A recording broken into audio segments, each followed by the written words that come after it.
Boa tarde, obrigado por terem vindo mais uma vez a estas nossas jornadas de medicina narrativa. Teño o prazer de dar inicio a nosas sesións. En este caso, llamo a palco a doutora Isabel Acevedo, que durante 3 décadas traballou como consultora de empresas onde se cruzou con executivos e profesionais de saúde que sentían a necesidade de complementar as súas competencias clínicas para ser mellores líderes. Actualmente é directora e formadora dos programas executivos sectoriais da saúde, ben como cofundadora da Novox. Retallos, un ollar observador sobre as vivencias no mundo da saúde. É o tema de nosa convidada. Bem-vinda. Obrigado.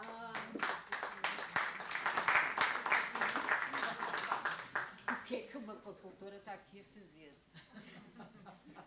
Então, muito boa tarde a todos. Muito obrigada pelo convite. E eu estou aqui como Isabel. Não sou nem a doutora, nem a consultora, nem a professora de... Estou aqui como uma pessoa, o convite foi: Isabel, vais lá contar as tuas histórias. Pronto. E então, é nessa qualidade que aqui estou. Bem, começando por dizer, eu tenho a mania de me mexer muito, portanto, vou tentar manter-me aqui quietinha. Pronto, mas se eu mexer, vocês vão dando sinal, ok? Obrigada. Pronto, então, como é que tudo isto me começou e porque é que eu estou aqui? A culpada é a Luísa. A culpada é a Luísa, que vai falar a seguir. Pronto. Porquê? Porque todos nós temos aquelas... Todos nós vamos tendo uns percalços de saúde na vida. Uns melhores, outros uns mais duros, outros menos duros, e vão deixando as suas marcas. Obrigada.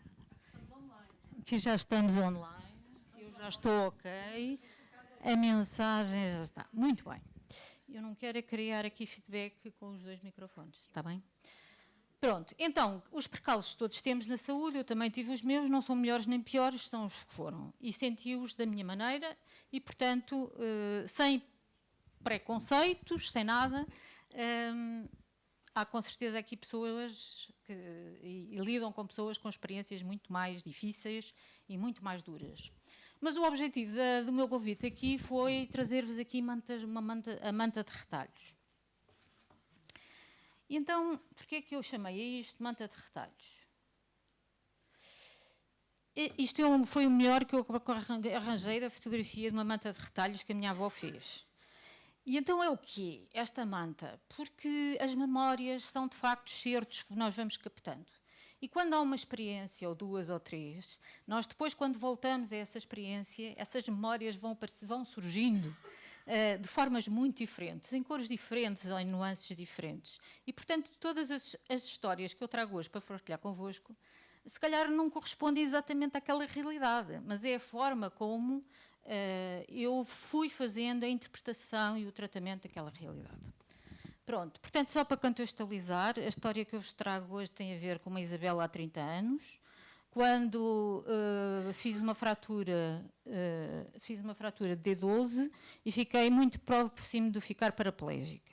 E, portanto, este foi o contexto. Há 30 anos ouvi falar para um doente sentir que podia ter que fazer feita uma cirurgia e por aí vai. Foi assim, tipo aquele choque, plum. E, portanto, só para contextualizar, eu tive um dia no Hospital de Santa Maria, nas urgências, e depois, para estabilizar, eu fui transferida para um sítio onde tivesse mais calma, para ver se era preciso, de facto, fazer cirurgia ou não. Pronto. Isto aconteceu há 30 anos e eu a primeira coisa que... normalmente, nestas coisas, o que eu vou fazendo é falar com os meus amigos. Portanto, toda a gente me aturava, toda a gente que entrava no quarto, eu falava. E cada vez que falava, dizia coisas diferentes, explicava coisas diferentes. E isso, para mim, era uma forma de libertar. Mas, com o tempo, e isto passou-se há 30 anos, com o tempo as coisas iam... como que ficando na memória. Havia memórias que não se tinham soltado. Havia emoções que não tinham saltado. Portanto, tinha havido um choque, tinha havido um trauma e eu não tinha conseguido soltar estas coisas. E, portanto, a certa altura começavam a aparecer... eu sentia-me triste, sentia-me irritada, tropeçava numa pedra na rua e lá ficava. E aconteceu uma coisa curiosíssima, que é... A certa altura, escorreguei novamente. Portanto, o meu acidente foi uma coisa mais estúpida que pode haver. Eu ia numa escada, normal, a descer a escada, escorreguei e limpei 12 degraus com a minha coluna. Portanto, sempre a segurar no computador, que era para ele não se variar, ok? Pronto, o computador salvou-se. Mas eu lá fiquei, pronto. Portanto, isto é para ver as reações que nós temos. E depois, passado, sei lá, 20 anos, já não me lembro, estava a descer a escada de casa dos meus pais e, outra vez, a mesma coisa parecida, só que as escadas eram de madeira e, portanto, eram um pouco mais macias. As outras eram de pedra. E então, quando desci, aconteceu que eu lá fiquei com umas dorzecas e tal, mas o interessante foi que, passado um dia, os meus amigos disseram: o que é que passou? O que é que te aconteceu contigo? Tu parece que engoliste um garfo, o que é que se está a passar? E eu não tinha tido consciência desta reação. Disse: pois é, realmente. E então o que é que se tinha passado? Tinha-se passado que aquelas minhas memórias e os 6 meses que eu andei de colete tinham voltado. Parecia, vocês terão uma explicação científica para isto, mas parecia que aquelas memórias tinham sido reativadas e o trauma que estava no corpo voltou e eu ativei aquela posição assim, mas ativei de uma forma completamente inconsciente. Pronto, isto é só para dar o contexto. Agora, para contextualizar mais isto, eu lá fui andando, tratando destes meus traumas, fiz psicoterapia, mas aquilo, eu dava sempre a volta à psicoterapeuta, pronto, e ela dizia que se tirava um curso de gestão, mas que eu não conseguia ir às emoções, depois fiz hipnose, depois fiz programação neurolinguística, enfim, fui andando por aí, por esse mundo, até que um dia, lá na minha vida de consultora, eu comecei a ficar muito incomodada porque achava que os relatórios não tinham graça nenhuma e disse: olha, vou-me inscrever num curso de escrita criativa. E fui para o curso de escrita criativa e o culpado disto é o Pedro, que está ali, que é o Pedro Stenalino. E, portanto, começámos com a escrita e tal, e há um dia que ele disse: olha, vou fazer um curso de autobiografia. Eu disse: olha, autobiografia, o que é isso? Então vem cá fazer o curso. E eu disse: pá, não, que eu não quero fazer nenhum curso, nenhum livro sobre a minha vida, que não interessa para nada, e também não tenho filhos, e também não quero deixar nada para os meus filhos, portanto, deixa estar. Ele disse: não, mas quem é que te disse que a autobiografia é para os outros? A autobiografia pode ser para ti. Pá, isto fez-me assim, disse umas voltas assim, isto pode ser interessante. E pronto, e portanto entrei na autobiografia. E portanto isto para dizer porque é que eu vos vou contar histórias. Porque a autobiografia foi uma libertação incrível. Porque o canal em que eu falava era o canal entre a caneta, e eu gosto de usar caneta, um papel, que convém ser macio e branco, que é para as histórias deslizarem bem, e exercícios muito rápidos, tipo 5 minutos, 10 minutos. Ir àquele evento, sai sem crítica, não é? Aquela coisa, se sair disparate não há problema, porque aquilo foi só um exercício de 5 minutos. E ao fazer isto, as emoções começaram a perder a vergonha e entraram no papel. E eu lia aquilo e dizia: epá, isto realmente há aqui coisas que eu nem nunca me atrevia a verbalizar, a dizer auditivamente. Pronto, e aquilo foi continuando, a escrita e tal, e de vez em quando eu vou novamente à autobiografia. E cada vez, mas é o curioso disto, é cada vez que eu toco naquele evento, entro naquele quarto ou entro naquele momento, a forma como eu entro já é diferente. Isso também tem a ver com o meu espaço e o meu momento. Bom, para tornar a história rápida, porque isto ainda é só a introdução, depois tem para aqui umas histórias para vos contar, mas o Pedro Stenalino aqui há uns tempos disse-me assim: olha, e foi aí que a Luísa, encontrei-me com a Luísa, não é? E o Pedro disse: olha, tu tens para aqui alguns excertos da tua autobiografia, podem ser interessantes, como quase case studies, coisinhas que possam ser comentadas e que são histórias, na verdade, e o poder da história e da metáfora é importante. E eu disse: mas isto não vai servir para nada, mas de qualquer maneira elas estão escritas. Pronto, mas sem pretensão nenhuma, chamei-lhe retalhos, porque é isso mesmo que elas são. Nem sequer são a manta da minha avó, são apenas os retalhos. E, portanto, cada retalho tem um significado daquele momento, daquele evento, naquela altura. E devo confessar que estou aqui um bocadinho com a boca seca, porque é a primeira vez que eu vou partilhar com um grupo tão grande. Epá, esta coisa é boa. Nunca me seca a boca, mas agora está a secar, portanto, deve representar alguma coisa. Estamos bem. Pronto. Vocês já perceberam que eu tenho a estar duro e patroa. No fundo, sou assim, lá por dentro, é preciso chegar lá muito fundo e tenho muita dificuldade em expressar as minhas emoções. E a forma como eu lido com os problemas é ativar o meu racional, isso eu fui aprendendo de uma forma muito imediata. E a segunda coisa é o humor. Portanto, muitas vezes o que acontece é que não me levam a sério. Os médicos, os enfermeiros não me levam a sério, ficam muito zangados comigo, mas eu uso o humor porque é a única maneira de me safar destas situações, às vezes, muito embaraçosas. Portanto, grosso modo, o que é que eu trago aqui para vos contar? Pouca coisa. Entretanto, trago aqui também uma pequena história, já agora contamos as desgraças todas da família. O meu marido trabalhava no Luxemburgo e de um dia para o outro eu recebo um telefonema a dizer que eu tinha que ir com urgência porque ele tinha entrado em coma, estava nos cuidados intensivos no hospital e tinha não se sabia se era um tumor no cérebro, se era um abscesso. Eu estava do lado de cá e, portanto, agarrei no primeiro avião que havia, naquela altura não havia aviões diretos para o Luxemburgo, e, portanto, lá vou eu, e naquela altura a situação foi ao contrário. Portanto, ele é que era o doente e eu é que estava a segurar a coisa. Qualquer destes eventos, pois houve mais aventuras, mas estes dois eventos puseram-me em posturas diferentes. Uma em que eu estou como doente e em que controlo a minha situação, e a outra em que eu não controlo todo, porque as emoções são do outro. Pronto, trago também aqui um pequeno excerto, mas se não tiverem paciência para me ouvir, digam, porque isto vai acabar, eu prometo-vos, com café e pastel de nata. Mas até lá, vamos ver. Ok, então vamos lá. Vamos falar de tetos. E então eu gostava que eu vou contar-vos esta história, este momento, este episódio, e gostava de vos pedir para fazer uma experiência, se alinharem comigo. Se tiverem com problemas de cabeça, não o façam. Mas gostava que olhassem para o teto e ouvissem esta história olhando para o teto. Está bem? Pode ser? Mas, por favor, não arranjem um problema aí de coluna, está bem? Recostem-se, se quiserem dormir também podem dormir, tá? Mas tentem olhar para o teto. Ter só como vossa visão o teto. Não olhem para o lado, não olhem para mim, principalmente não olhem para mim, que não tenho interesse nenhum. Agora, e olhem, por favor, para o teto. Pronto. Então, quando fui transferida da urgência do Santa Maria, em todo o caminho só conseguia ver tetos. Os tetos eram infinitamente mais curtos e o ruído e os cheiros menos angustiantes.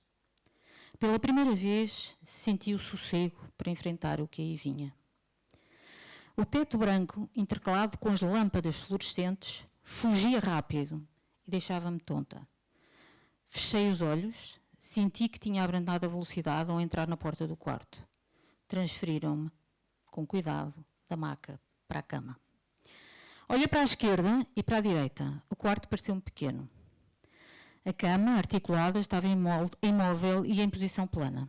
As instruções eram claras: posição horizontal, movimentação em bloco, não pode fazer qualquer movimento. Naquela posição não conseguia nem ver a televisão, que estava pendurada no alto da parede, mas que adivinhei pelo som. Rodei a cabeça para a esquerda, vi a parede bege, com uma barra de madeira, a ponta do cadeirão de pele azul. Rodei a cabeça para a direita, vi a parede bege, com a continuação da barra de madeira, e as costas de um sofá também azul. O teto branco perfurado, típico dos tetos falsos, não deixa espaço para a imaginação. De vez em quando ia mexendo os dedos dos pés, sem os conseguir ver. Dirigiu de novo o olhar para o teto, a contar os pontos e a procurar construir desenhos. Quantos minutos teriam passado entre a última vez que entraram no quarto para fazer a higiene e agora este momento? Pareciam-lhes minutos, mas na verdade talvez fossem horas, talvez fossem segundos. Pensou nos trabalhos que ficaram para trás, mas sentiu náuseas ao lembrar-se do emaranhado de problemas que ficaram pendurados. De repente, alguém interrompeu no quarto. Naquela posição não conseguia ver. Um cheiro a perfume invadiu o quarto. Não era muito sensível a cheiros, mas agora o olfato estava mais ativo. Já se tinha cruzado com aquele cheiro. Identificou o Dr. C quando a voz surgiu. Então, como é que está? Aproximou-se da cama. Naquela posição, via-lhe o pullover azul e o queixo. Quando ele se inclinava, conseguia ver-lhe a mão, mas não o olhar. Já tenho a radiografia. Por enquanto, as 2 vértebras estão estáveis. A minha opinião é que, para já, não precisamos de fazer cirurgia. Mas mantemos esta possibilidade em aberto. Já tinha assistido àquele debate do opera, não opera, no Santa Maria, deitado imóvel, sentindo-se como uma rede num campo de ténis, a ver as bolas passar e sem conseguir travar os jogadores. Mas prestes a ser atingida a qualquer momento. Lançou a pergunta, sem emoções, para conseguir toda a atenção do médico. Então, quais são os pontos fortes e fracos de cada uma das opções? E os riscos? Aprendeu a usar a voz e a linguagem para mostrar uma calma aparente e tentar fazer-se ouvir no SO da urgência. O médico sentou-se no sofá, ao lado direito, via-lhe a cara, ela conseguia ver-lhe a cara do outro ângulo. Naquele momento precisava de um contacto visual. Virou a cabeça muito lentamente, mostrando que cumpria as regras. Está aqui a ver a imagem? Conseguia ver mais ou menos. Os óculos mal encaixados permitiam ver uma radiografia escura. Consigo ver perfeitamente. Então, isso é uma obra de arte. Resolveu fazer humor para desanuviar o ambiente. A explicação sobre o risco da cirurgia versus o tempo do colete, com dores para sempre. Cada palavra era sentida com uma dor aguda. Os riscos aterravam-na, mas sabia que podia ser uma possibilidade. Então ficamos assim, amanhã voltamos a fazer uma radiografia e avaliamos de novo. Levantou-se em sinal de saída, aproximou-se da cama. E dores? Claro que tinha dores, onde é que estava a dúvida? Ainda por cima, o cóccix também tinha sido fraturado na queda, mas naquela posição era a coluna que levava uma forte vantagem. Algumas sim, mas nada que não se aguente. Resolveu não contar a verdade toda. Porque agora era preciso defender a opção A, não operar. E dormir, tem conseguido? Quem é que consegue dormir numa posição daquelas? Só mesmo o cérebro exausto com as emoções é que consegue desligar. Sim, faço umas respirações para acalmar e tenho conseguido descansar. Mais uma mentirinha. A voz já vinha da porta. De qualquer forma, olhe, dei-lhe instruções à enfermeira para lhe dar medicação para as dores, em caso de SOS, e se precisar de algo para adormecer, peça. Cá o espero, por enquanto não vou a lado nenhum, Mais um toque de humor para mostrar o estado de espírito adequado a uma recuperação. Até amanhã, mantenha essa boa disposição. Ouviu a porta a bater, aparentemente tinha saído, e o perfume acompanhou-o. Deixou passar uns minutos, não fosse ele voltar. Virou-se o mais possível em bloco, a 90 graus, para aliviar as dores e o desconforto, enquanto não lhe viessem ajeitar as almofadas. Acabou o vosso penar de olhar para o teto. Então, esta é uma história muito simples, é um momento muito simples, mas eu resolvi trazê-los porque é muito esta coisa de nós termos só um campo visual do teto, e quando estamos nesta posição em bloco, o que nos dizem tem outro embate, tem outro som, tem outra tónica. E não temos outros elementos da linguagem não verbal que nos acompanham, o contacto, o olhar, até mesmo a mão, o toque, é muito diferente. Eu lembro-me no Santa Maria, o médico foi muito acolhedor e quando olhou para a radiografia, olhou para mim, virou-se e passou uma mão no ombro. E quando ele me passou a mão no ombro, aquilo foi para mim, eu tive um arrepio e disse, isto deve estar mesmo muito mal. E, portanto, naquele momento foi quase pior aquela mão no ombro do que propriamente uma expressão mais explícita daquilo que era o diagnóstico. Pronto, então, este é um dos pequenos momentos, pequenos certos. Não sei se têm algumas perguntas ou alguns comentários, mas, ora, se já agora podem comentar com o vosso colega. Vou dar-vos um minutinho, só para comentarem com os vossos colegas do lado o que é que foi esta experiência. Está virado para cima, olhar para o teto. Isto significa olhar para o teto durante, no caso, eu estive 3 semanas, mas há pessoas que estão meses, não é? E, portanto, esta experiência de olhar para o teto, como é que isto nos leva a ter que ter uma comunicação diferente com quem está deitado?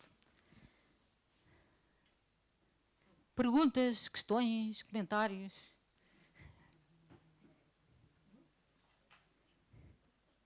Podem fazer, eu sei que é um... Sim, diga. Eu também sou um bocadinho assim, a parte racional, a parte do humor. Sempre que eu trabalho com doentes oncológicos e pessoas em fim de vida.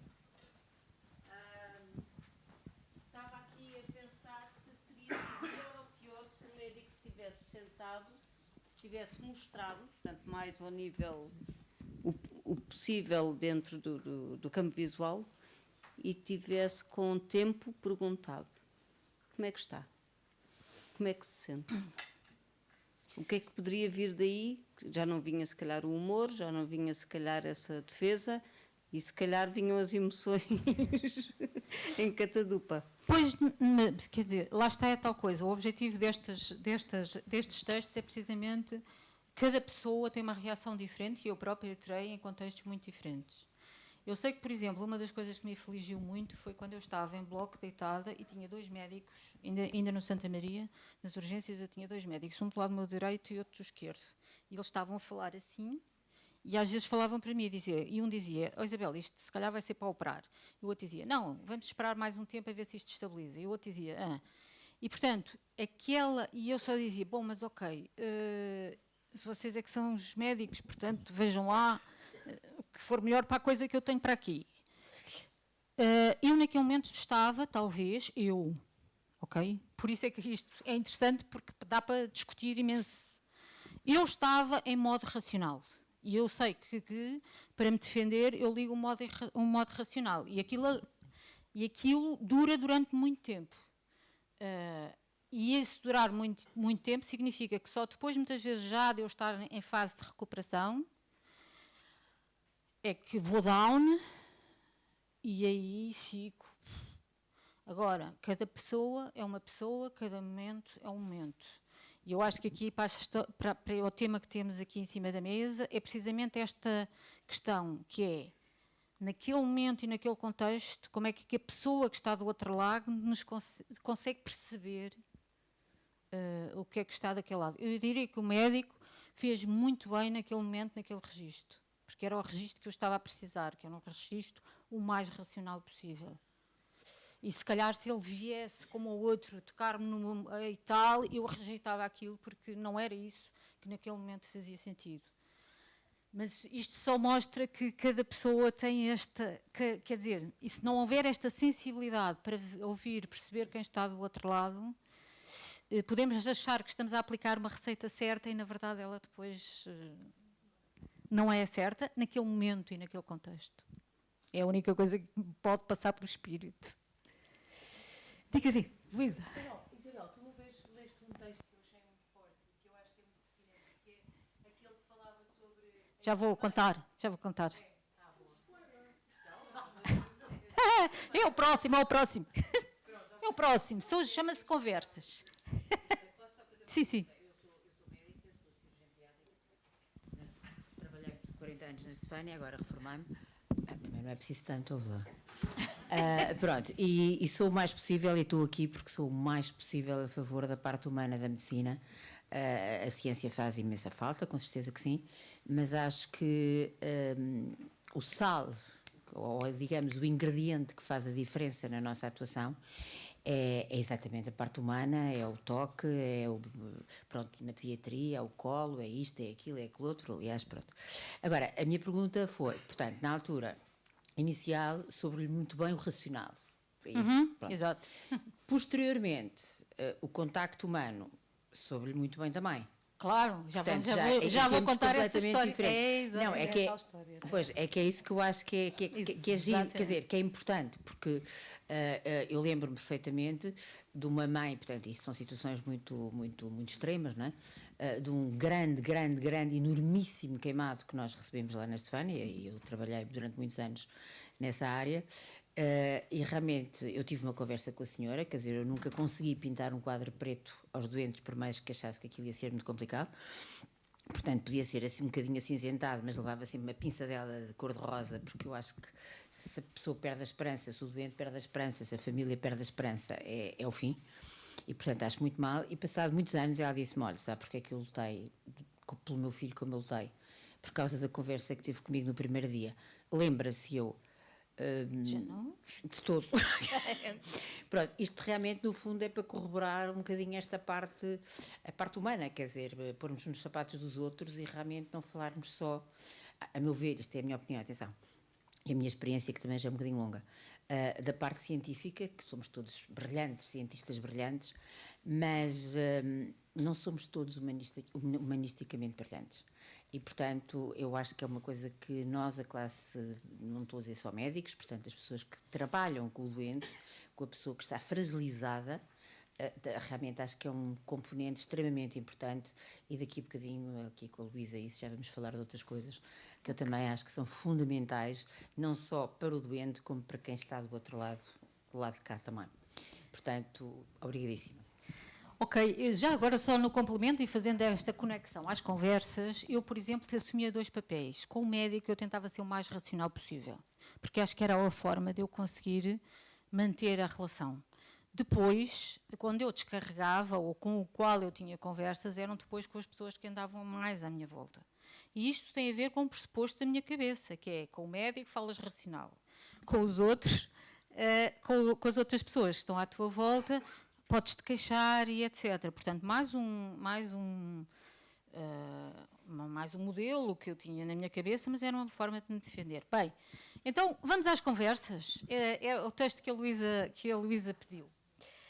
Então, agora não vos vou pedir para porem a cabeça para trás, agora somos mais conversa. Então é assim, tinha desenvolvido pequenas táticas para conseguir momentos de distração, falando com alguém que a mantinha conectada com o mundo lá fora. Quer que baixe o store? Se faz favor. Não que eu fizesse questão, mas era uma forma de levar a Francisca a entrar no quarto. Como é que está o tempo? Já tinha umas quantas perguntas encatilhadas sobre o tema do tempo, para conseguir alguns minutos de fala com a auxiliar. Senti-lhe os passos apressados a fugir para a porta. Está sol. E agora tem que ir. Isto começa tudo com ela a entrar e a dizer assim, o que é que quer para o almoço? A voz daquela auxiliar era conhecida, o rosto também, das vezes que ela se debruçava para lhe enfiar a comida na boca. Tudo papas para não se engasgar e também para ajudar a tripa que teimava em não funcionar há 4 dias. Era muito bem disposta e despachada a Francisca. Então, Francisca, que horas são? Já o almoço? Sim, sou a Francisca. Bom dia, mas ainda não há almoço. Só quero saber o que é que quer para o almoço. Qualquer decisão entre uma maçã assada empapada ou uma banana esmagada é um momento alto na vida de qualquer doente. E estas são as poucas decisões que lhes são permitidas. O resto são conversas entre eles, os médicos, os enfermeiros e o mundo. Quais são as possibilidades? Já não me lembro. A memória para estas pequenas coisas tinha-lhe fugido. E para as grandes também. A memória gosta de adormecer com o corpo. E o corpo tinha ficado imóvel durante 3 infinitas semanas. Pareciam 3 meses, 3 anos e mesmo 3 décadas à medida que o tempo lhe fugia do controle. Lombos de pescada e maçã assada. E o que é a sopa? Parecia-lhe importante rever o menu. Afinal, é a possibilidade de se conectar ao tempo em que, no seu restaurante, folheava as opções de comida com sabor caseiro. Legumes. Legumes quais? Há variações importantes entre uma sopa de espinafres, ou de cenoura, ou de nabiça. Sabem igual, a textura é igual, mas as cores são diferentes. mesmo que não conseguisse ver as cores naquela posição obrigatória em que a tinham colocado. Acho que na biça, retorquiu a Francisca sem qualquer convicção e lançando a resposta da entrada da porta. Quer sopa afinal ou não? Sim. Melhor não. Nunca tinha tido a intenção de pedir sopa, mas sempre mantinha por mais uns segundos a conversa. Então, até logo. Hoje quem vai dar o almoço é a minha colega, a Amélia. Conhece a Amélia? Saber os nomes das auxiliares era uma tarefa importante. Ainda que não os conseguisse ver, adivinhar-lhes os nomes era um bom exercício e permitia-lhe angariar alguma simpatia. Assim, os gestos eram mais cuidadosos quando lhes faziam higiene ou a ajudavam a virar. Acho que não. Ela veio de férias. Então, sempre quer sopa ou não? Férias, uma palavra mágica, quiçá distante, porque não sabia quando é que voltaria a andar normalmente. Pensando bem, sim. 2 colheradas que fossem sempre dariam para mais uns minutos de conversa com o auxiliar. Tinha desenvolvido estas pequenas táticas para conseguir momentos de distração.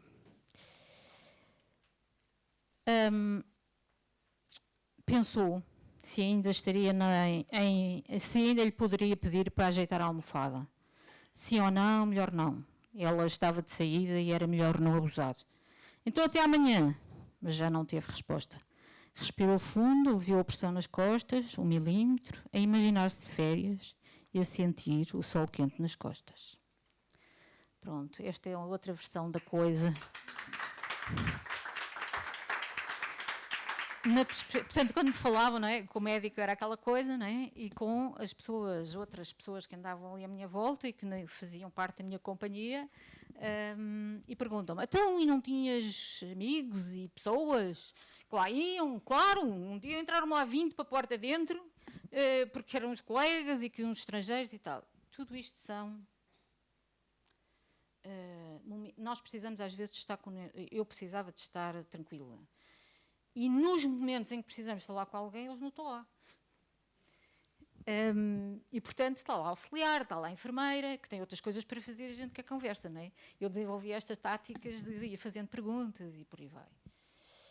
Os pais, os amigos, enfim, vão aparecendo. Também é verdade que os telefonemas e as visitas começam a acontecer muito no início e depois nos momentos em que nós vamos para casa, que começa a solidão e aquilo começa a bater... Os telefonemas começam a ser mais curtos e menos e pronto. Portanto, essa foi a minha experiência. Atenção, não estou aqui a fazer juízes de valor nada, essa foi a minha experiência. E também devo confessar que a certa altura também era bom para mim sentir algum silêncio.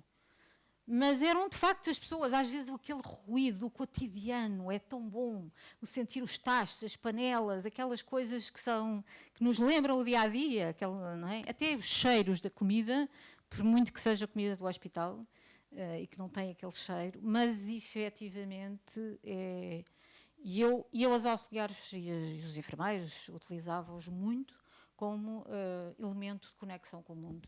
Uma conversa, um momento e pronto. E, portanto, estas são as 2 dimensões, a relação com o médico, a relação com o enfermeiro. Perguntas, comentários, questões...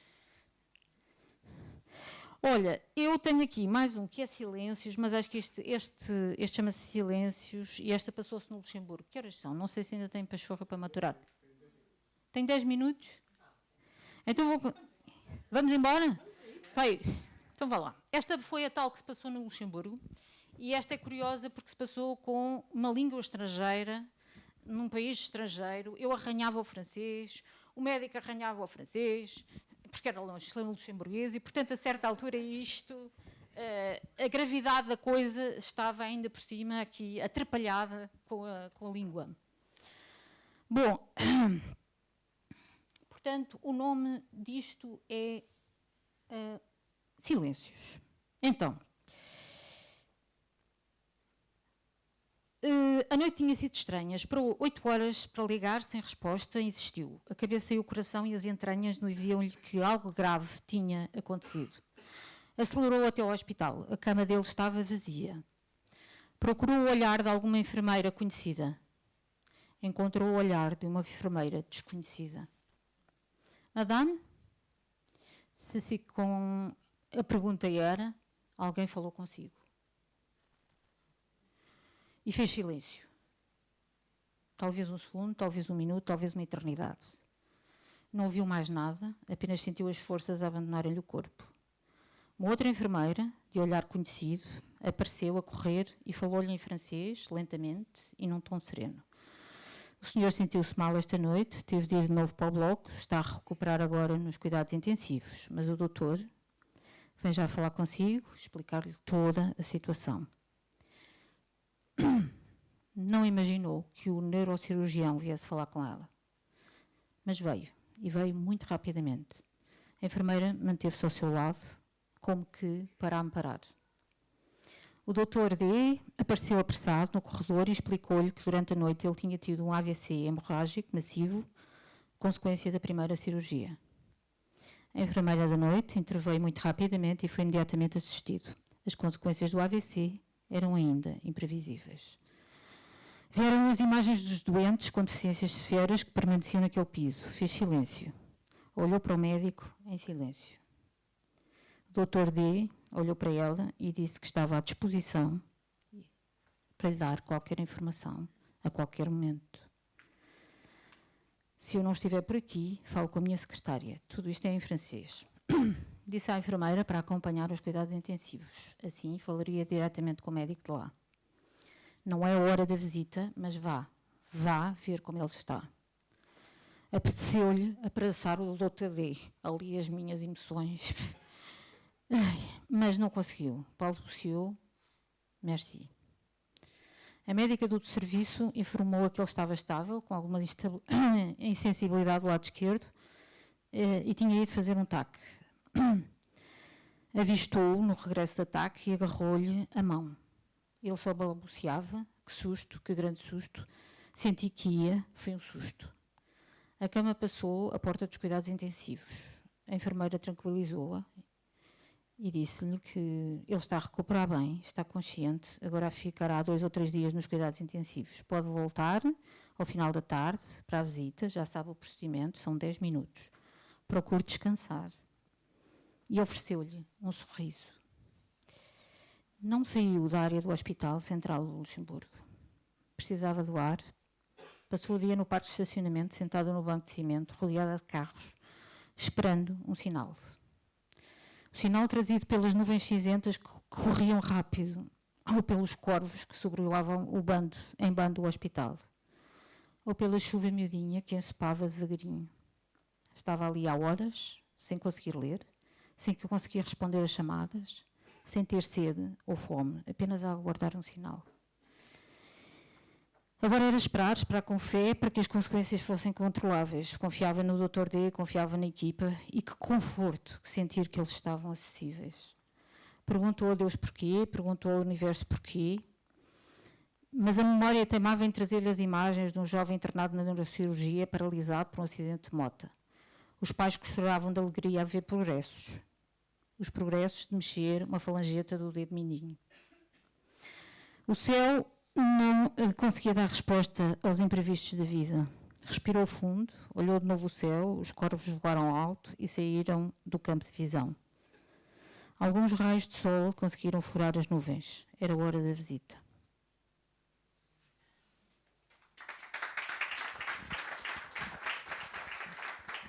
Porquê é que eu vos quis trazer este texto? É um bocado mais pesado, mas a verdade é que tem a ver com silêncios. Às vezes, aqui neste caso, o silêncio da enfermeira foi... ele morreu. A primeira enfermeira, o silêncio da primeira enfermeira. O facto de não termos uns olhos que nos deem o feedback sobre o que está a acontecer. A tranquilidade da segunda foi impressionante. E realmente, naquele momento, se eu não estivesse no Luxemburgo, e se eu não tivesse o Dr. Dang, que era uma pessoa muito encorpada, eu tinha-me atirado a ele, porque verdadeiramente o que eu precisei naquele momento foi que alguém me explicasse o que estava a passar. E dar-me acessibilidade para que eu pudesse ver. Portanto, muitas vezes, quando falamos, os amigos e tal, naquele momento e naquele dia, toda a gente telefonava para saber o que é que estava a passar. Eu só dizia, hoje, agora, eu não posso falar, eu não consigo falar.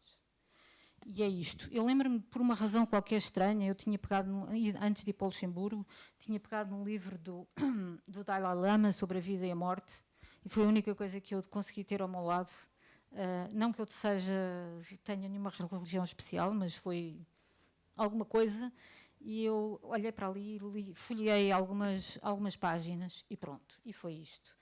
Para mim, os silêncios têm um significado enorme, e acho que para mim e para toda a gente, eles podem ser importantes para nós processarmos, mas também se forem muito, no meu caso, estavam-me a dar uma má notícia, ou pelo menos eu achava que era uma má notícia, aquele silêncio foi devastador. E eu podia ter caído ali, dar-me qualquer coisinha, lá me consegui manter, mas é a comunicação, é das coisas realmente. Bem, eu com os minutos que me restam, queria terminar isto com café e pastel de nata, por favor. Deixem-me contar esta história. Pronto, esta história é divertida e é para acabar. E é só mesmo para dizer com aquelas coisas simples da vida nos podem ajudar muitas vezes. A enfermeira disse que não ia ver nada e que estava por minha conta e risco. Não pode ir de pijama para o bar. Começou a vestir o fato de pessoa, para ir 2 pisos abaixo e tomar o teu ansiado café. Ao fim de 3 semanas no quarto, aquela era a sua primeira aventura. Sentia o cansaço do vestir, o incómodo do colete, mas a energia de tocar de novo a normalidade. Devagar, muito devagar, veio avançando pelo corredor, bem direita, com a postura digna de quem vai tomar um café e trificar um pastel de nata no bar do hospital. Desceu no elevador e virou-se devagar para procurar a indicação do bar. Avançou, aparando-se no corrimão da parede. Na última semana já tinha andado no quarto e ultrapassado as tonturas. Mas os músculos, esses ainda estavam muito flácidos e tudo a cansava. Sentir o cheiro de um café acabado de sair da máquina e o estalar de uma massa folhada de um pastel de nata, quando é trincado, vale mesmo este cansaço. Chegou finalmente ao bar. Algumas enfermeiras conhecidas olharam para ela. Conheço esta senhora. Conhece, mas nunca me viu. Vim só tomar um café. Podia ter dito que nós levávamos o café. Eu sei, mas não é a mesma coisa. Vou só tomar o café, comer um pastel de nata e vou já para cima. O café não era espetacular. O pastel de nata não era estaladiço. Mas foi o melhor café e o melhor pastel de nata que eu alguma vez comi. Regressei ao quarto a segurar o sabor e os cheiros daquela escapadela. Ainda tinha uns dias de internamento, mas tinha voltado a ser pessoa. Despi devagar o fato, vesti o pijama de xadrez, cansada pela aventura. A enfermeira entrou no quarto, perguntou-me se precisava de alguma coisa. Então, soube-lhe bem o café? Ofereci-lhe um sorriso aberto. Soube-me da vida. Obrigada.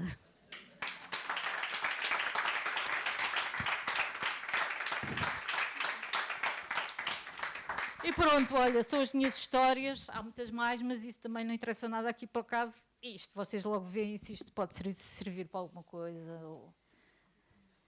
Pronto. Muito obrigada.